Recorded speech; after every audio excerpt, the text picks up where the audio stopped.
9 महीने बीत जाते हैं। सरकार बनी थी, लोगों ने मैंडेट दिया, असेंबली का सेशन शुरू हुआ, उसका हिस्सा मैं रहा।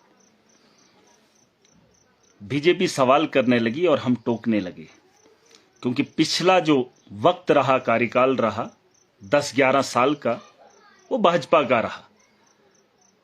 लोगों ने उम्मीदें दिखाई जम्मू कश्मीर के अंदर सरकार बनेगी तो वो सरकार आवाम का अजाला करेगी।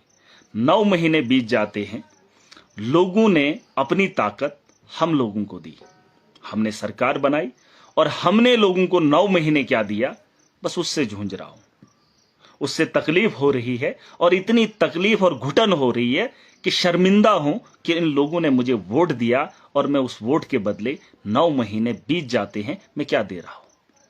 और जिस सरकार का मैं हिस्सा रहा, जिस सरकार को लोगों ने मैंडेट दिया, और उस सरकार ने 9 महीने एक आम आदमी के लिए, जम्मू कश्मीर की आवाम के लिए क्या किया, ये मैं अपने मन से ये चीजें देख रहा हूं, अपने दिल से ये सवाल करता हूं तो तकलीफ होती है। मैंने कई बार वीडियोस में ये बात रखी, मैंने कहा सरकार में जाने के बाद या चुनाव जीतने के बाद सिर्फ मुझे सैलरी मिली है, सिर्फ सैलरी मिली है और उसके अलावा कुछ भी नहीं। लेकिन आज जम्मू कश्मीर की उसी आवाम को जब देखता हूं तो घुटन होती है, घुटन होती है। लेकिन आज मेरा सब्र का पैमाना भर गया। मैं महराज मलिक, डोडा की विधानसभा से, जो मैंडेट मुझे आवाम ने दिया था इस कॉन्स्टिट्यूंसी को बेहतर बनाने के लिए, और जो समर्थन मैंने एनसी की सरकार को, जम्मू कश्मीर की हुकूमत में दिया था अपनी आवाम को बेहतर बनाने के लिए, आज मैं उससे अलग हो रहा हूं। मैं अपना समर्थन वापस ले रहा हूं, वो इसलिए क्योंकि उनसे कुछ हो नहीं रहा, और जो वो चीजें बता रहे हैं, जो वादा उन्होंने आवाम के साथ किया था, उस आवाम के वादे को पूरा करने के लिए ना ही उन्होंने जो दोस्ती और याराना भाजपा के मोदी और अमित शाह के साथ याराना लगा रहे हैं, और हम लोगों की जो तकलीफें हैं उन्हें उठाने के लिए ना ही एडमिनिस्ट्रेशन को चला पा रहे हैं, और ना ही बाकी डिपार्टमेंट्स पे बात हो रही है, और ना ही लोगों को राहत मिल रही है। वो तो अपने 9 महीने निकाल गए, किसी ने होटलों में गुजारे, किसी ने सैरो तफरी में गुजारे, लेकिन 9 महीने का जो वक्त जम्मू कश्मीर की आवाम ने देखा और झेला, और सरकार पे उम्मीद की थी, और उमर अब्दुल्ला की सरकार यह बता रही थी कि सेंटर के साथ बातचीत की जाएगी। अरे 9 महीने एक बच्चा जन्म लेता है, वो अपना वजूद बनाता है, लेकिन आप बातचीत करते करते 1 रुपया नहीं लेकर आए। और मैंने, अगर आपको मेरी तकरीरें याद होंगी, मैंने ऐवान के अंदर कहा था हम पहाड़ी इलाके से आते, मैं जम्मू कश्मीर के पहाड़ी इलाकों से आता हूं, और जिन इलाकों के अंदर सर्दियों में काम करना मुश्किल होता है, और अभी तक 6 महीने बीत जाते हैं, जून जुलाई का महीना है, अभी तक कोई भी पैसा वागुजार नहीं हुआ। और यह काम कराने के लिए आपको सेंटर, यूटी, आपको फलाना ढिनका, यह कोई तमाशा नहीं, पहली बार नहीं हुआ, यह तमाशा कई सालों से चलता आ रहा है। जम्मू कश्मीर के अंदर पैसा इसी तर्ज पे लगाया जाता है। मैंने कहा था इस बार हम पैसा पहले लगाएंगे, एस्टीमेट पहले बनेंगे, टेंडरिंग पहले होगी, ताकि नवंबर के महीने से पहले पहले हमारी ट्रांजैक्शनें हों, हमारे काम जमीनी सतह पर हों, और जो सेविंग का पैसा होगा उस पैसे को भी मार्च से पहले पहले जमीनी सतह पर लगाया जा सके। लेकिन अब तो मुझे दिख रहा है ये तो सिर्फ गुण गा रहे, मोदी और अमित शाह उसके कसीदे पढ़ रहे हैं, लेकिन अवाम का दर्द कब बयान करेंगे वो किसी को नहीं पता। अगर इस तर्ज पे इन्होंने रियासत देनी होती तो फिर तो मुझे लगता है तो आप तो बहादुर है। अरे ऐसे रियासत नहीं मिलेगी, और आप इसका ढिंडोरा पीटते रहेंगे। अवाम की बेहतरी के लिए आपके क्या फैसले रहे? अरे हेल्थ का निजाम हम बेहतर कर सकते हैं, ठीक है, हम यूटी के अंदर है, लेकिन उसको बेहतर बनाने के लिए आपने कोई कदम उठाए ही नहीं। एजुकेशन को हम बेहतर कर सकते थे, लेकिन उसको ठीक करने के लिए आपने कोई कदम उठाए ही नहीं। अरे साल बीत जाता है, 4 साल बचे हैं, और इस साल हमने लोगों को क्या दिया? ठीक है, हम स्टेट की लड़ाई लड़ते, लेकिन लड़ने का तरीका भी कोई दिखा दे कि हमने कुछ किया। और मोदी पिघलने वाला नहीं है, मुझे नहीं लग रहा है कि उसको जम्मू कश्मीर की आवाम से कोई मतलब है। क्योंकि उनका तरीका मैंने देखा है, सरकारें तोड़ने का काम, बस अपनी सरकार बनानी है। मुझे लगता है कि ऐसे बात नहीं बनेगी। और जो जम्मू कश्मीर के लोग जिन चीजों से जूझ रहे हैं, उसके लिए सरकार काम नहीं कर रही है, और उसके लिए ये रोना मुझे नहीं चाहिए था। मैंने कई बार कहा था, मैंने ऐवान के अंदर ये बात बोली थी, एजुकेशन मुझे बेहतर चाहिए, मुझे हेल्थ का निजाम बेहतर चाहिए, जो हम कर सकते थे यूटी के अंदर बैठ के भी, लेकिन नहीं हुआ। करप्शन पर रोक लगाई जा सकती थी, आप आवाज उठा सकते थे, लेकिन नहीं उठाए। मजलूमों का उनको हक दिलाया जा सकता था, लेकिन आपने मुंह खोला ही नहीं। ना आप भाजपा के खिलाफ बोल पाए और ना बोल सकते।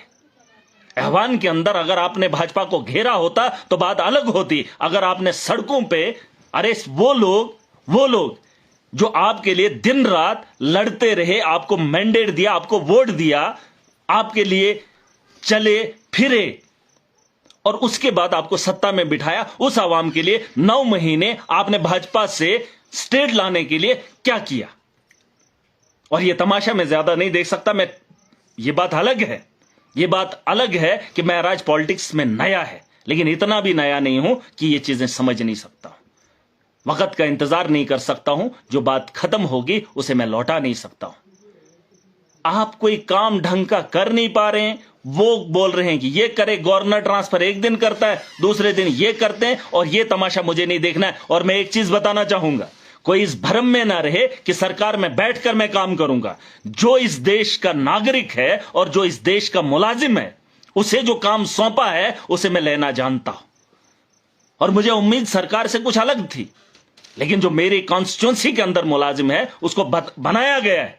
अगर सरकार नहीं है, अगर भाजपा काम नहीं करना चाहती है, मेरे लोग और महराज अपनी कॉन्स्टिट्यूंसी के अंदर काम करना जानता है, और काम का तरीका भी जानता है, और करवाने का भी। इस भरम में कोई मत रहना। किसी को लग रहा होगा ये ऐसा है वैसा है, मैंने सरकार का तमाशा देखा। मैंने ऐवान के अंदर भाजपा से सवाल उठाए थे, लेकिन 9 महीने बीत जाने के बाद जो उम्मीदें लोगों ने दिखाई थी वो मुझे नहीं दिखा। अब सवाल उमर अब्दुल्ला से होंगे कि आप चीफ मिनिस्टर बने तो तुमने क्या किया? मैंने कहा था सड़कों पे चलेंगे, लेकिन नहीं आए। आपने कौन सा काम किया 9 महीने के अंदर? मुझे एक आदमी बता दे, एक काम मुझे बता दे। अरे ये काम नहीं है। आपने कहा बस सर्विस, बसें हैं ही नहीं। आपने महिलाओं के लिए फ्री बस सर्विस, कहां है बसें तो है नहीं। अरे जो पहले आरटीसी चलती थी वो भी उड़ा ली, और आपने कहा महिलाओं के लिए बस सर्विस फ्री, है ही नहीं। इतने रूट है मेरी कॉन्स्टिट्यूंसी के अंदर, 15-20 रूट है। अरे एक इलाके में दे दूं, दूसरे इलाके के लोग परेशान, और आपने ऐलान कर दिया हमने महिलाओं को फ्री सर्विस दे दी। वो कौन सी सर्विस है जहां रोड पे गाड़ी ही नहीं चल रही है? ये चीजें हम नहीं मानेंगे, और इस तरीके से आप जम्मू कश्मीर की आवाम के साथ खिलवाड़ नहीं कर सकते थे। मैं सब्र इसलिए कर रहा था, सोच रहा था कि कल कुछ अच्छा होगा। अगर आज नहीं हुआ कल होगा, कल नहीं होगा परसों होगा, लेकिन यहां तो तरसों बरसों बीत जाएंगे, लेकिन बदलने वाला कुछ नहीं। ये लोग अपना घर बना रहे, भाजपा के लोग जम्मू कश्मीर के अंदर अपना घर बना रहे, वो लोग अपना घर बचा रहे हैं, लोग भाड़ में जाएं। अरे मैंने लोगों से उम्मीदें दिखाई है, मैंने उनके जज्बात को देखा है, मैंने उनके मुस्तकबिल की बात उनके आंखों में आंखें डालकर की है। मैं उनसे मुंह नहीं फेर सकता, मैं उनसे आंखें नहीं मोड़ सकता। और जिस सरकार पे भरोसा जम्मू कश्मीर को है, मुझे नहीं लगता ये चलने वाले और ये आवाम के लिए लड़ने वाले। सत्ता का नशा है, सत्ता में बैठ जाइए, मुझे आपसे कोई भी उम्मीद नहीं। मैं जिस कॉन्स्टिट्यूंसी को रिप्रेजेंट करता हूं, मैं उस कॉन्स्टिट्यूंसी के अंदर काम करना भी जानता हूं। अवाम का चुना हुआ हूं, अवाम की बेहतरी के लिए करूंगा। और जिस मुल्क के आईन के अंदर मैंने चुनाव लड़ा है, उस मुल्क के आईन को भी अच्छे से जानता हूं और अच्छे से मानता भी। यह बात भी सुन लेना। और जिन लोगों को मेरी इस बातों से कोई कुछ अलग अलग लोग विचार रखते होंगे, लेकिन मेरा फैसला मेरी आवाम के लिए। मैं किसी का दलाल न बना हूं और न बनूंगा। हम दलगी न किए हैं और न करेंगे। और ये जो लोग, कुछ लोग सोच रहे होंगे ऐसा है वैसा है, बात साफ है। लोगों के साथ मैंने वादा किया है, उनके वादे को पूरा होते हुए मैंने 9 महीने कुछ भी नहीं देखा। और मैं अब इतना ज्यादा ये बोल नहीं सकता हूं, इनके झूठे दिलासे दिला नहीं सकता हूं। ये लोग मुझे नहीं लगता काम करने वाले हैं। ये मोदी और अमित शाह के साथ बैठने वाले, फिर बातें करने वाले, फिर ये प्यार से स्टेट देने वाले हैं। ऐसी बात नहीं है। बीजेपी से अगर स्टेट वापस लानी है तो छीननी पड़ेगी, और अगर छीननी है उसके लिए आपको खड़ा होना पड़ेगा। और अगर एनसी के लोग इस भ्रम में हैं कि इन्होंने वादा किया था कि चुनाव के बाद जम्मू कश्मीर के अंदर हम स्टेट वापस करेंगे जम्मू कश्मीर के लोगों के लिए।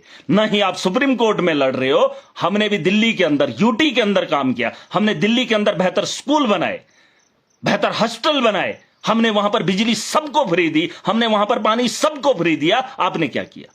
अरे अस्पतालों का हुलिया नहीं बदल पाए, अस्पतालों के अंदर इलाज नहीं हो पा रहा है, और जो डॉक्टर्स हैं वो काम ही नहीं करते, डॉक्टर्स की भर्ती नहीं कर पा रहे हैं, टीचर्स की वहां पर तैनाती आप नहीं कर पा रहे। यहां तो कुछ हुआ ही नहीं 9 महीने। ये 9 महीने कौन लौटाएगा इन लोगों को?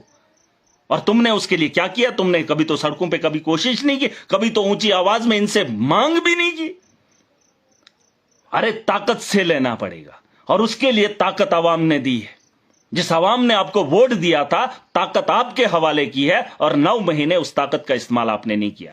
आज महराज मलिक, डोडा की विधानसभा से जीता हुआ विधायक, एमएलए, मैं अपना समर्थन एनसी से वापस ले रहा हूं, और मैं अपनी कॉन्स्टिट्यूंसी के अंदर बेहतर काम कैसे करना है वो मैं जानता हूं, और उसके लिए मैंने आप लोगों को बता दिया। मैं इस देश के आईन को जानता हूं, मैं मानता हूं, और जिस आदमी को मेरी कॉन्स्टिट्यूंसी की जिम्मेदारी दी है और उससे काम कराना भी जानता हूं। क्योंकि यह जरूरी नहीं है कि मैं किसी सरकार का हिस्सा हूं फिर जाके काम हो ना। जो यहां पे जिम्मेदारी है, सरकार अगर नहीं है, एडमिनिस्ट्रेशन अगर नहीं है, अवाम और महराज मिलकर इस सिस्टम को बदलेंगे पूरी ताकत के साथ। जो ताकत भाजपा के सामने दिखानी थी, जो मोदी और अमित शाह के सामने दिखानी थी, वहां एनसी फेल। महराज मलिक वो शख्स है, जब न्योता एलजी का आया था, शाम के खाने पे बुलाया था, 99 लोग गए थे, एक महराज उसके खाने के न्योते को कबूला नहीं था। उस दिन मैं छोड़ने वाला था, लेकिन मुझे फिर भी तकलीफ थी। मैंने सोचा था कि कल बेहतर हो जाएगा, लेकिन वो कल मैंने नहीं देखा। और इसलिए मैं बता रहा हूं, मैं एनसी से समर्थन वापस ले रहा हूं, और अपनी जंग उसी तर्ज पे रखेंगे जिस तर्ज से हम आगे लड़े, और जीतेंगे भी। और मैं हर नौजवान को बताना चाहता हूं, ये वो सियासत नहीं है जिसे तुमने देखा है, ये वो सियासत है जिसकी जरूरत आने वाली नस्लों को है, और ये वो बेड़ा है जिसे उठाना हर आदमी की जिम्मेदारी है। आप इस पे मत रखिए कि महराज है, उमर अब्दुल्ला है, फलाना है। नहीं, हर आदमी को जिम्मेदार बनना पड़ेगा। जिस तरीके से आप अपने घर की जिम्मेदारी उठाते हो, उसी तर्ज पे कुछ वक्त के लिए आपको इस स्टेट के बारे में या जम्मू कश्मीर के बारे में इसकी बेहतरी के लिए खड़ा होना पड़ेगा। और यह बदलाव ऐसे नहीं आएगा, ये लोग इनके खिलाफ बोल नहीं सकते हैं, और भाजपा स्टेट ऐसे वापस देने वाली नहीं है। और ये जिस तरीके से मांग रहे, उससे बात नहीं बनेगी। मैंने देख लिया, सब देख लिया। अरे मैं इतना ज़हीन हूं, इतना तेज हूं, 9 महीने क्या, मैं पहले ही कुछ महीनों में जानता था। लेकिन उस वक्त बात अलग होती, लेकिन इस वक्त बात अलग है। बहुत हो गया, बहुत तमाशा हो गया, 6 महीने बीत गया, अभी एक पैसा नहीं ले पाए हैं। अरे जो हमारा पैसा है वो भी अभी नहीं पता, वो भी नहीं पता है। और हम कॉन्स्टिट्यूंसी के एमएलए हैं, क्या एमएलए हैं? हम सरकार में बैठे हैं, क्या सरकार? अरे काम कौन सा कर रहे हो? कोई सवाल आम आदमी से पूछो, आम आदमी भी कहेगा कि कुछ भी नहीं हुआ। और इतनी चीजें नहीं है। अब आवाम और महराज मिलकर अपना मुस्तकबिल बनाएंगे। और जो ब्यूरोक्रेट मेरी बात सुन रहे हैं, सरकार से नहीं डरते हो, एडमिनिस्ट्रेशन से नहीं डरते हो, लेकिन मेरी कॉन्स्टिट्यूंसी में हो, ईमानदारी के साथ काम करना है। इस मुल्क के अंदर अगर रह रहे हो, मैंने हलफ उठाया है, और हर उस आदमी ने हलफ उठाया है जो इस मुल्क की जिम्मेदारी उठा रहा है। और मैं जो भी कहूंगा, सच कहूंगा, सच के सिवा कुछ भी नहीं कहूंगा। और जो मैं करूंगा वो इस देश की बेहतरी के लिए और यहां की लोगों की बेहतरी के लिए करूंगा। ये मेरी बात सुन लेना, ये मेरी बात सुन लेना। और उसकी जद में आकर अगर कोई उस तरीके की शातराना वो कोशिशें करेगा, महराज और आवाम उसे बख्शने वाली नहीं है। हम अपना खून तुम्हें निचोड़ने नहीं देंगे। तुम चाहे जितनी ताकत लगानी हो लगा लो, हम पूरी ताकत से तुम्हें रोकेंगे।